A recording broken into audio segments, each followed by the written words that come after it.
The Handkerchief by Great 78.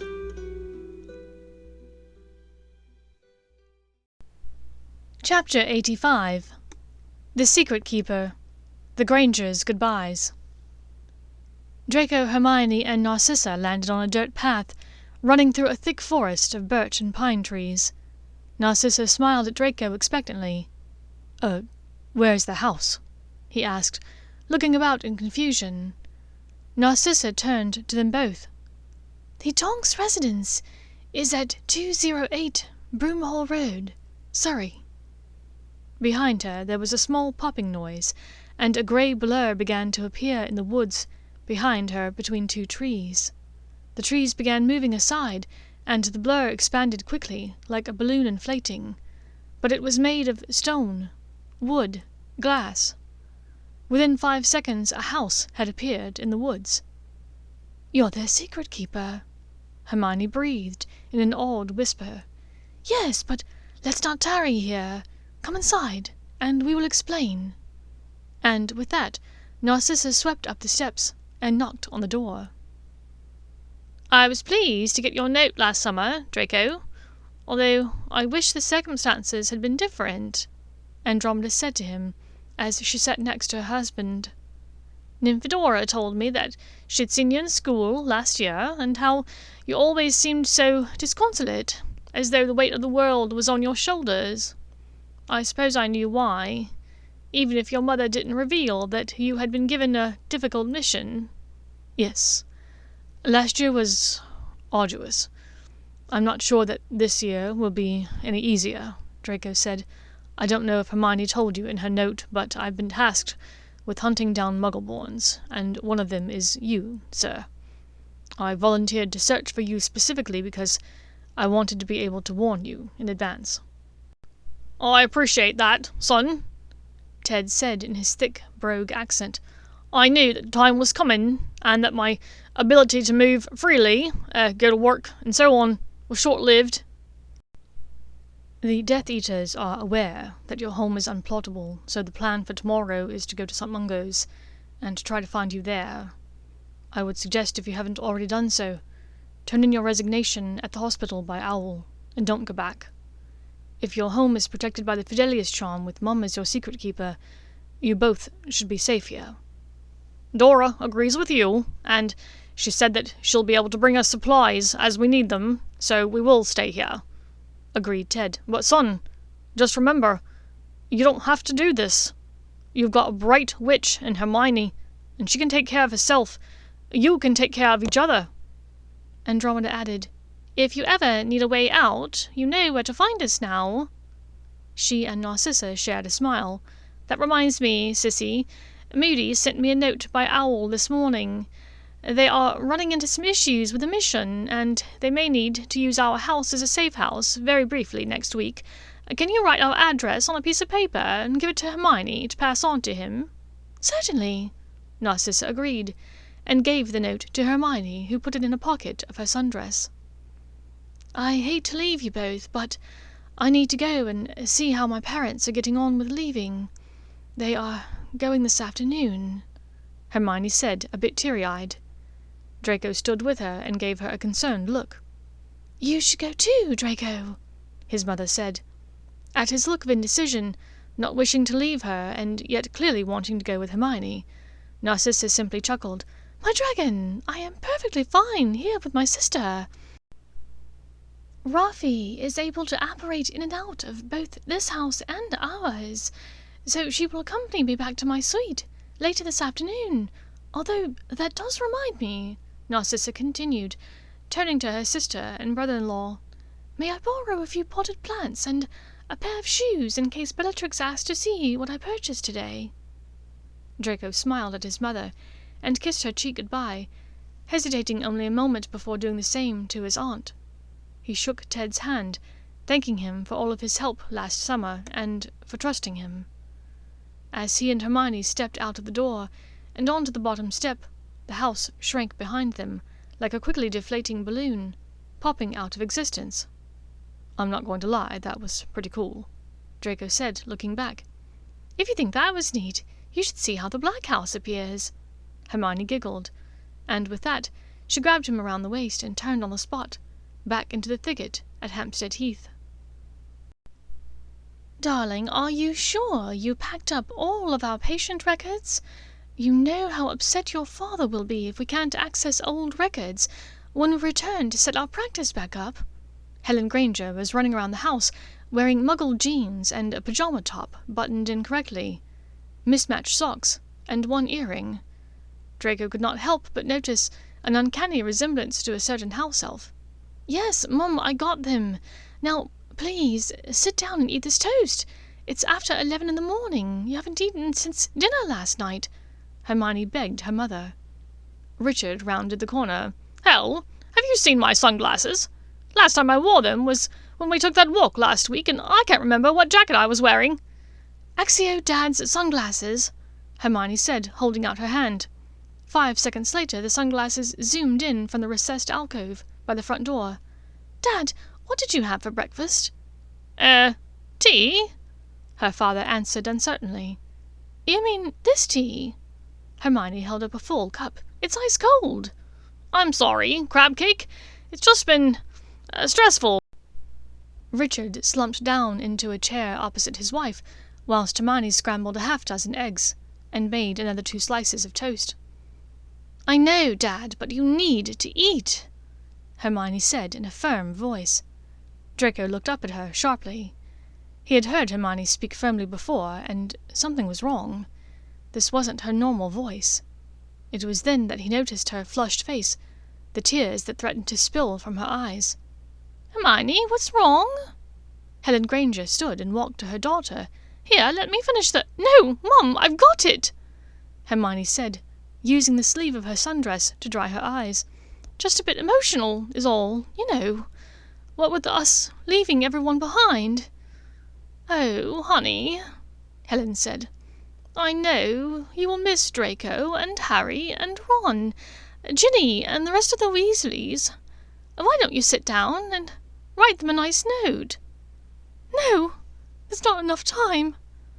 Hermione looked at him, and Draco recognized an idea forming in that beautiful mind she had. "But perhaps I can tell Draco, and he can pass on my words to Harry and the Weasleys."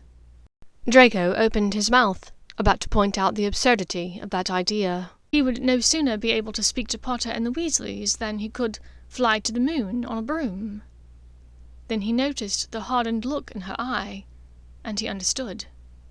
This was to be her goodbye to her parents, only they did not know that. "Yes," he said a bit croakily, and cleared his throat. "Yes, I can do that.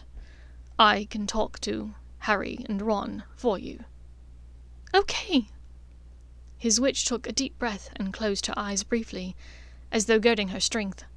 When she opened them, the copper blazed, as though made of molten liquid. "You should both know how much I love you, how much I will miss you. You have been there for me for so long, and it's hard to imagine going on in this life without you. You are my family. You mean so much to me. Please know that even if I never see you again, I will always love you. I will always keep your memory inside of me. Please, take care of each other. Keep each other safe. Hopefully when this is all over, we can be reunited. But if something happens, and that isn't possible, just know that I loved you till the end." At these final 3 words, Hermione could hold it together no longer. She broke down in heavy tears, and Draco moved aside to let her mother and father hold her close, offering her this final comfort. Helen sat back down, wiping her tears and smiling at her daughter. But Richard looked at his daughter with eyes of understanding. He held her gaze for a very long moment, then hugged his daughter one more time, and leaned down to whisper something in her ear. When they broke apart, Hermione wiped her eyes again, and said, in a falsely bright voice, "Well, I'm going to go upstairs with Draco and finish packing my room and get Crookshanks ready to go. Then I will walk him back to the apparition point. When I get back, it'll be time to go, all right?" Helen murmured her agreement, but Richard only stared down at his plate. Hermione walked around the corner quickly, as though she could not bear to look back. Richard looked up and locked eyes with Draco. "Keep everyone safe, son," he'd said simply. Draco nodded, not trusting himself to speak, and turned to follow Hermione. As he walked down the corridor, he was shocked at how empty the house seemed. Where once it looked lived in, loved in, now it was barren, void of life. The only things in the entryway were 4 matching suitcases and Hermione's beaded bag. They entered her room, equally empty. "I take it you worked out a way to send them without you." "Yes. They have their passports and bank documents ready in their false names, and their suitcases are packed in the normal muggle way." "And all the things in your house?" Draco asked. "I packed everything in a box with an undetectable extension charm. I'll bring it to the Weasleys to keep in their attic. They'll care for Crookshanks for me as well. If everything works out all right, everything will be safe until Mum and Dad can come back." "But there's something you're not telling me," Draco prodded. "I'm going to obliviate them. I'm going to erase any knowledge that they have of having a daughter. Not only that, I'm removing any trace of myself from their things, this house. They are really going to think that their real names are Monica and Wendell Wilkins, and that their lifelong dream is to move to Australia and open a florist shop. And for them and for this house, it'll be like I never existed." Draco exhaled heavily and slumped against the wall, sliding down to sit, drawing up his knees. "God, are you sure?" "No, I'm not sure. Snape isn't certain it will be reversible. The longer it is between now and if I can go there and bring them back, the less chance there is of recovering their memories. But they can't stay here. They can't stay with me." "I think your father knows." Yes, I think my speech might have given it away," she sniffled. "He probably thinks I've already left, disapparated with you." "Do you mind me asking, what did he say to you, there at the end?" She smiled through her tears. "He told me to be careful and go kick some dark wizard ass." They laughed together, then sobered. "He told me to keep everyone safe." Draco pushed himself up to his feet, reaching for her. "I will do that, Hermione. I promise you." "I know." She smiled at him, then kissed him sweetly. Then she sighed tearfully. "It's time." They moved down the stairs quietly. At the bottom he whispered, "Do you want me to go with you?" I think I should do it by myself." He nodded and went to stand by the door to wait for her. From where he stood he was able to see her as she walked softly into the kitchen, where her parents sat on the same side of the table, facing away from her, reading their itinerary for their trip. She straightened her spine and raised her wand, pointing it at their backs. The movement was careful, precise. The spell was barely a whisper. When she finished, she slipped out of the kitchen quickly and quietly, grabbing her beaded bag from the table by the door, and walked out to the front door silently. She waited until they rounded the corner to break down in tears. They sat down on a nearby park bench, and she sobbed in his arms. He found himself brushing back his own tears as well. 10 minutes later, the black sedan that had been parked in front of the Granger residence approached from Heathgate and made a left onto Meadway. Monica and Wendell Wilkins were in the front seats, huge smiles on their faces and music playing from the open window. Hermione looked away as they drove past the bench. As the sedan passed the couple, Monica made brief eye contact with Draco and gave him a commiserating, "Oh, you poor things," look. It was the look one might give a stranger who looked sad. Undoubtedly she turned to her husband as they drove away and remarked upon the fickle fancies of young love, perhaps thinking them to be just a young couple of strangers in the midst of a lover's spat. "Are you ready?" he asked a few minutes later, when her sobs had reduced to hiccups. "Are you going straight to the Weasleys?" "No. I want to go back and just do a few spells first. Notice me nots, muggle repelling, distraction, you know. You go ahead. I know you need to meet with Snape to go over plans for tomorrow. I imagine there's lots to finalize." "Snape isn't planning to meet me for at least a few hours yet. I'll come with you," he said, kissing the back of her hand gently. They walked back to the house, hand in hand. The rooms, once vibrant and full, echoed with emptiness. The mantel, which Draco remembered as being full of family photos, was bare. Hermione opened a small cupboard off the front entry. "They marked my height on this door jamb every birthday and every Easter," she said, running her hand over the smooth, unmarked wood. They walked into the kitchen. Next to the stove she stopped and knelt on the ground. "When I was 8 I was making Rice Krispie treats, and dropped the pan. It burned the linoleum just here," she said, touching the pristine, unburnt floor. "Mum said it always reminded her of me when I left for Hogwarts." Her tears began anew, and she rocked back and forth on her knees, hugging her arms to her sides. Draco cast a cushioning charm and knelt next to her, then laid them both down on the magicked floor and pulled her into his arms. He was in silent awe of this witch, who had made sacrifices he'd never have the courage to make. They lay there, arm in arm, tears falling from both their eyes, until they fell asleep. Chapter 86. Charming Medi-Witches. Memory Charms.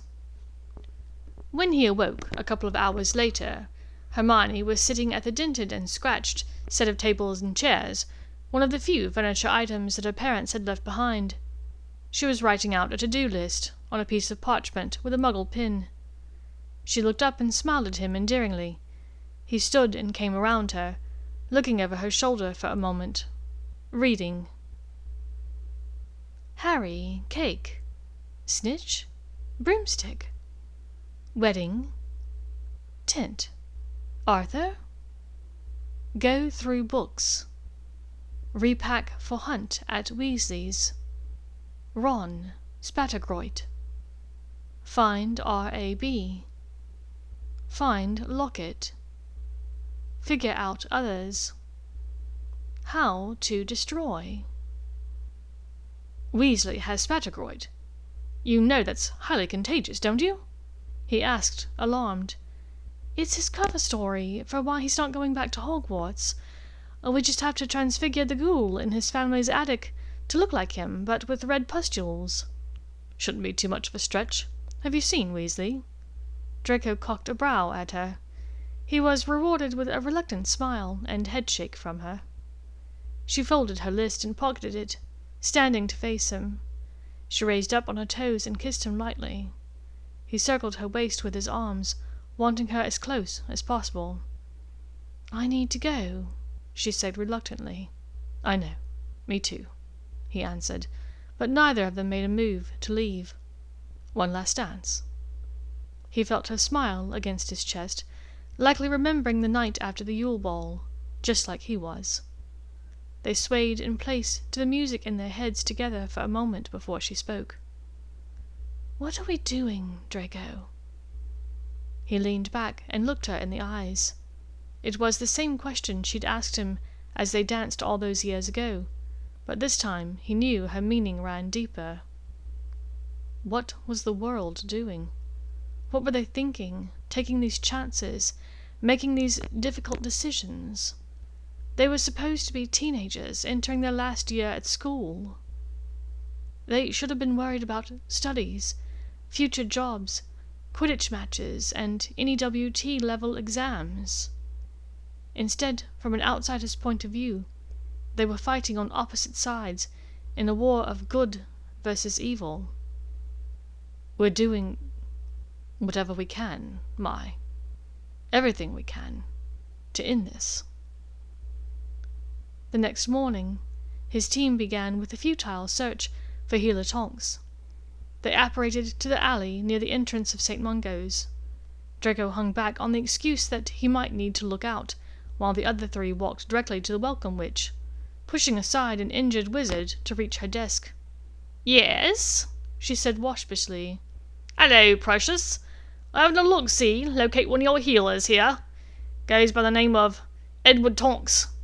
Caro leered at the blonde witch, leaning deeply over the desk. Miraculously, likely because the woman had seen every grotesque injury known to wizard kind, the witch's distaste did not show on her face. Her words and tone, however, conveyed it all.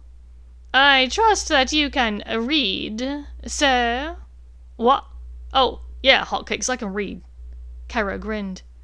"Then you will notice that the injured have priority over visitors.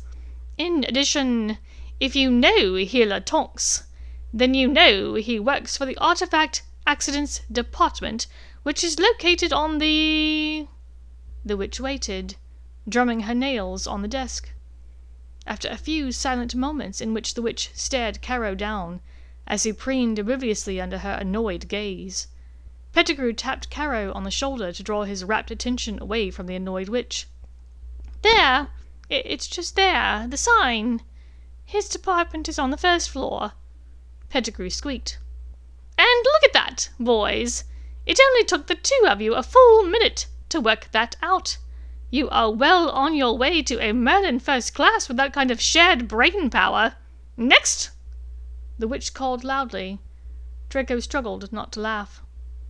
They made their way up the stairs to the first floor and located the department. Finding a Medi-Witch, Nott slurred out his request for Healer Tonks. "I'm sorry, but Healer Tonks owled his resignation this morning. Apparently he feels it's unsafe to continue working here, so he's leaving the country." Fuck it all to hell, Gov. We missed another one," Caro complained to Draco, dropping a hand onto Draco's shoulder. Draco fought not to remove the offending appendage bodily, and instead turned to the young Medi-Witch. "Hi." He smiled at her kindly, looking into her eyes. The young witch seemed to melt a bit as she smiled back. "Hi," she said breathlessly. "I'm looking for my friend, Ted. I know you said he resigned, but do you happen to know where he lives? His address? We'd love to find him." Draco leaned in a bit and lightly touched the witch's wrist, turning on his best charm, knowing that there was next to no chance that this witch had been told the Tonks' address by Narcissa. "I'm sorry. I wish I could tell you, but I just don't know. I can give you my address, if it helps." Behind him, the other three wizards tittered quietly. "That won't be necessary." Draco looked her up and down, ostensibly to check her name tag, Bethany. The young Bethany whimpered a bit. "I'll take it, if you're just giving it away." Caro leered, and the spell appeared to be broken. The young witch moved her arm out of Draco's reach and backed away from the foursome. "You gentlemen can see yourselves out," she said, with a business-like air, and watched as they shuffled their way out of the door. "You could have taken it to a nice broom cupboard. Shown her what's what, Gov, you know what I'm getting at." Caro's elbow found its way into Draco's rib, and this time he did not hesitate to administer a stinging jinx to the man's arm. "Let's get the fuck out of here," he said brusquely. It had gone about as well as he could have hoped for. From his team's point of view, he had done everything he could to find Ted, and had come up short. The Tonks' house was under a Fidelius charm, and short of torturing the information from the unknown secret keeper, it wasn't going to be found. The team would have to accept that Ted had gone on the run. They exited St. Mungo's and looked to Draco. "Where to next?" asked Nott, rubbing his eyes in fatigue. "Merlin's ass, I'm tired. Anyone else feel like taking a kip?" They apparated to Hampstead Heath, and Draco led them along the familiar path to Heathsgate. They found the Granger residence abandoned, as he knew it would be, having confirmed with Hermione both last night and again this morning that she had not returned there, nor had her parents. The 3 other wizards tried to get up to the usual hijinks by smearing leftover food on the walls, but they were thwarted by mess-repelling charms left in place by Hermione. After 10 minutes of futility, in which whatever they attempted to fling at the walls or floor or ceiling just turned around and zoomed back into its original container, they gave up, dejected. They comforted themselves by lighting the rickety, dented table on fire, and ripping up an old sofa upstairs that the Grangers had planned to get rid of anyway. It was time for the final name on his list. Joel Willingham lived in the village of Whitchurch, and the team apparated just behind the primary school in an alley. Catching sight of the playground where a few children played as they walked out of the alley, Caro turned to him to grin conspiratorially. "Last one of these. Bit glad we don't have the dog's body with us." "What?" Draco had heard the term in reference to a servant or elf, but could not figure out the context. "Old Greyback. He's a big fan of schools. Playgrounds, the like, you know." Caro gave a small shudder, and Nott and Pettigrew mumbled their quiet agreement. "Gives me the willies, he does." Draco found himself a bit intrigued by this. To offend the sensibilities of an abhorrent wizard such as Caro took a lot. "Hey, give me a push, Wormtail," called Nott, walking quickly to the swings. Nott and then Caro sat upon the 2 swings, running off the young child that had occupied one until a moment ago. Pettigrew pushed Nott's back. "Ye do me, Malfoy," called Caro. "Fuck off," he said simply, moving away to the climbing gym to lean against it and watch them in amusement. He took out Snape's coin and held it in both hands. "Ready?" he asked quietly. He flipped the coin casually, as though idly amusing himself to pass the time.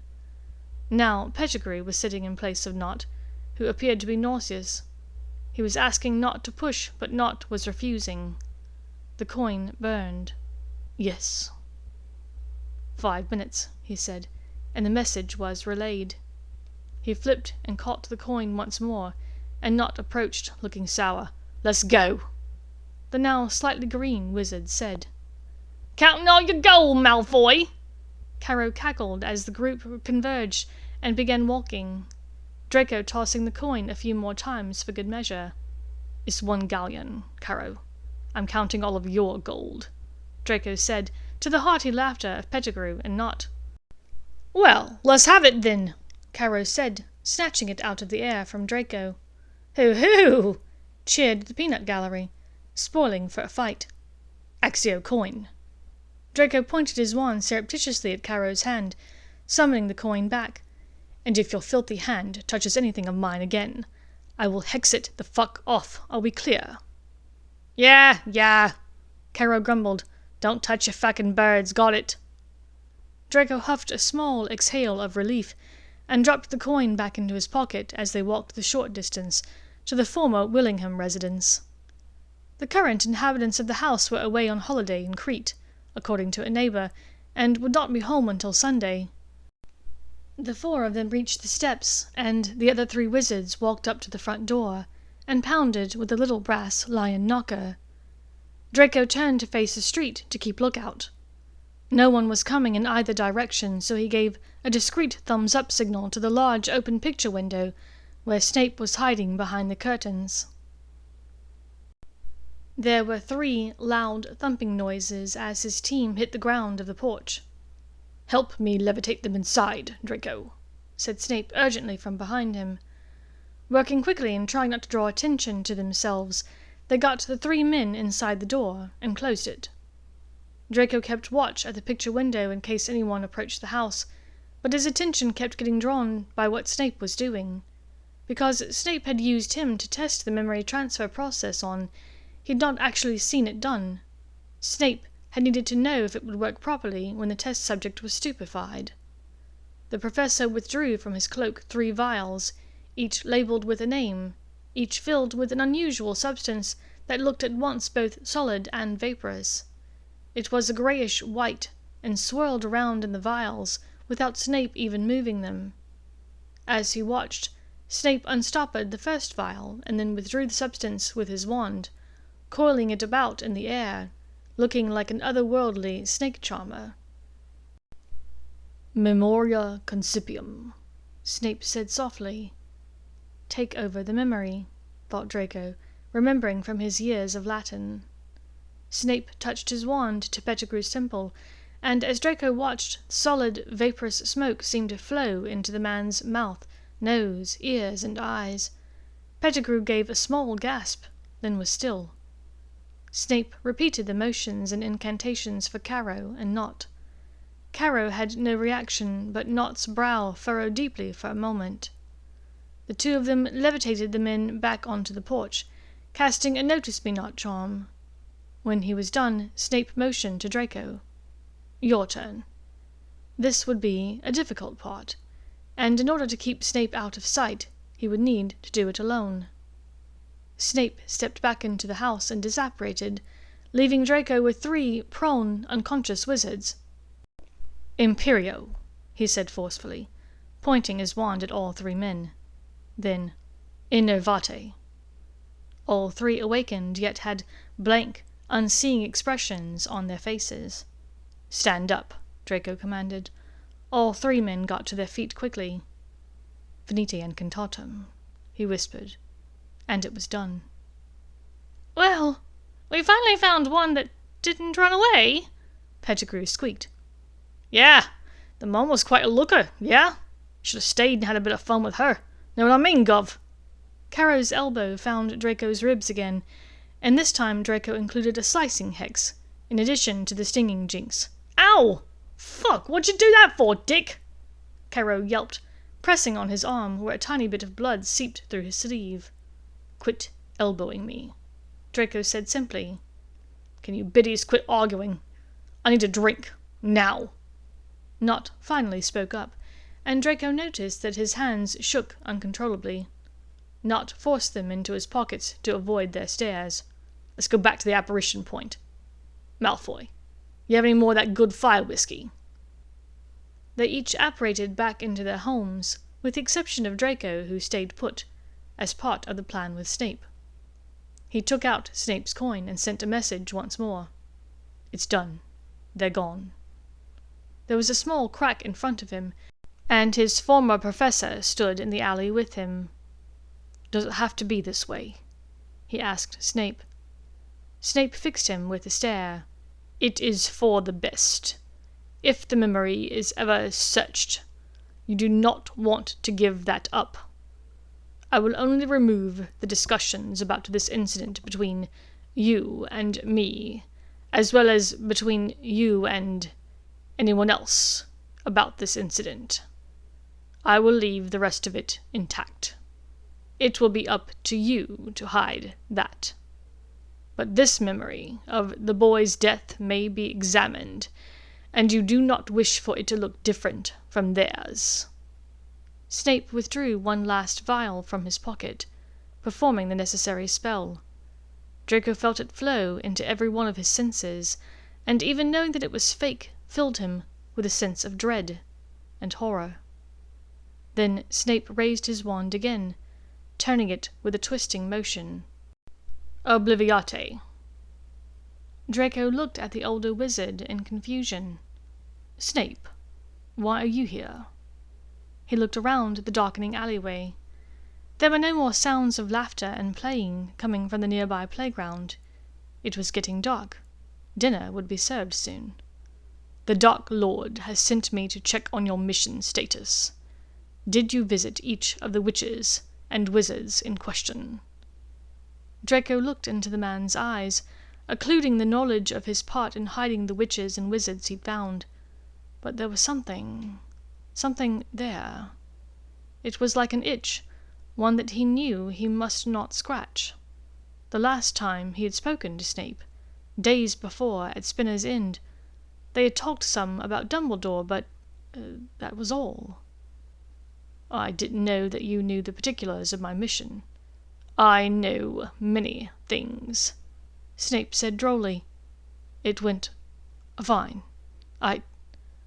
Several of them had already escaped, but this last one, Draco stifled a small sob. He remembered arriving at the door of the Muggle house, the one at which no one had been home, so he wasn't able to warn him in time. He saw the young wizard who looked vaguely familiar watching a telly in the living room through the large picture window. He told the others that he would keep a lookout, and they went inside. The next few minutes were silent from inside the house as he watched the street. A few muggles passed by on their way about their normal lives. No one took notice of the tall, platinum-blonde young man in the dark suit, standing on a porch of an inconspicuous house. After a bit of time, the other 3 wizards exited one by one. First Pettigrew, then Caro, finally a jittery Knot. Draco looked back through the open door as the final wizard exited, and saw only an outstretched hand of a young boy, lying on the ground. Thankfully, his body was obscured by the wall. "Well, we finally found one that didn't run away," Pettigrew squeaked. "Yeah, the mum was quite a looker, yeah? Should have stayed and had a bit of fun with her. Know what I mean, Gov?" That night, he and the rest of his team reported their findings. 9 Muggleborns that had fled, 1 killed. Each told their part in the death of the young wizard. Bellatrix had procured a whip since Draco had last encountered her, and they endured a minute or so each of flogging for their failures in locating the 9, but no Cruciatus curse came as well. Draco vowed to Lord Voldemort that he would continue searching for Ted Tonks on his own, as his was the only one whose empty house they had not located. Then the team was dismissed, and the meeting resumed without them. Draco returned to his room, kicking off his shoes, and flopped forward onto his bed. He took care not to move too much, so that his back didn't hurt worse where Bellatrix's whip had pierced his skin through his robes. His handkerchief warmed against his chest. He drew it out from his breast pocket without sitting up, and read, "How did everything go?" He could not bring himself to tell her about the Willingham boy. He responded, "Ted wasn't at St. Mungo's, of course, and no one there knew his address, so that went as planned. And your house was thankfully empty. Nice one, with the repelling jinx on the walls and such. Your old table and sofa bit the dust, though." "I've been telling Mum to get rid of those for years." A bit of dampness appeared on the handkerchief. "Please don't cry, love. I know it's difficult, but they will be happy there, and you won't need to worry about them." "I know. Doesn't make it much easier to accept, though." "Please, just focus on keeping yourself safe, Mai." She replied, "I will. So nothing else happened today?" Draco took a deep, shuddering breath. He could not tell her about the Willingham boy. It didn't matter that he had not been the one to utter the curse. He had been there for it, and had not stopped it. "Nothing I want to talk about." "I understand completely. Hopefully one day you will understand completely too." There was that itch again. The itch he shouldn't scratch. He pushed it away, burying it deep in the potions cupboard within his mind. "I love you, Mai. Good night."